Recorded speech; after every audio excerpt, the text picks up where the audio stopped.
What's up, Port Dogs?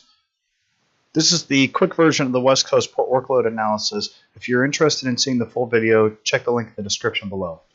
The brief description is that McCord APS would like more throughput to ensure currency. So what we did was looked at the West Coast bases, compared their workload, and came up with the conclusion that cutting the depositioning leg for McCord tail retrogrades would be able to bring some tonnage into McCord, as well as cut flight hours, approximately 3 hours per flight cut, as convenient for TACC. Here's the short version. The Travis and McCord port have pretty similar capacities. We're looking at about 1.3 times the capacity going to Travis. The tonners and everything is positioned is because of the channel mission that's flowing through Travis.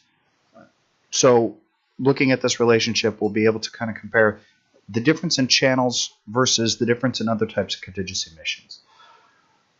In the past, we've compared tonnage, giving us an 85-15 relationship. However, looking at missions and how much work the port has to do, there's a fixed amount of investment in the port's workload for every aircraft that launches from your home station.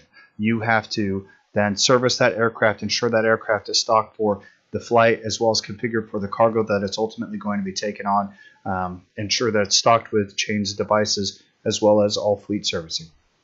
And that's all done at the home station. So what we're actually interested in, instead of tonnage, is perhaps looking at missions, as missions will better dictate the number of touches we do per plane.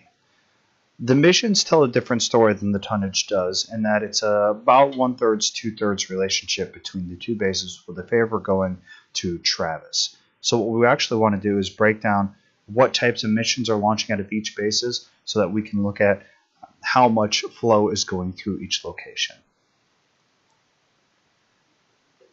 Mission totals very quickly show us pretty much what we were expecting, in that a large amount of the missions coming out of Travis are channel workload missions, where a large amount of the missions coming out of McCord are actually contingency missions. The thing that we want to highlight is that the number of missions in the red wedge for each base is right at 4,000. So that means the contingency missions for each locations are the same. The purple wedge are the SAM missions, right at 2,400, and the green wedge for exercise missions is right at 140 for each bases. And what that tells us is that between McCord and Travis, there's exactly a 50-50 workload split in regards to those missions. Now, Travis, having the dedicated aggregation point for the channels, are going to push all of that channel workload to their base. So here is the same chart combined into one pie chart.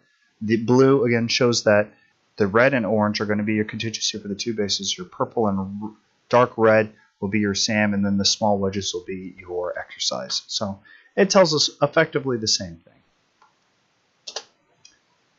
So the big thing we want to talk about is why the McCord channel is pushed out of Travis. And this is it right here. DLA San Joaquin is about 75 miles from Travis Air Force Base, whereas the big difference in about an 800-mile push to get to McCord. So what we want to do is look at, instead of outbound cargo, and stop thinking about the DLA problem, but start thinking about the inbound problem. When an aircraft comes in from the Pacific, what it's doing is going to Travis to offload the last of its retrograde cargo before repositioning and going back out to McCord.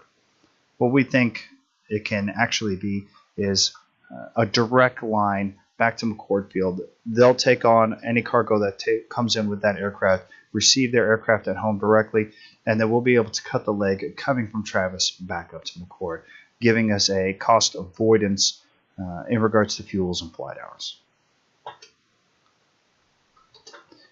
That's the quick version. If you're interested in seeing more of the math and a more lengthy explanation, please check the link below. Any questions, call us at AMCA4TC at 779-4434. Thank you.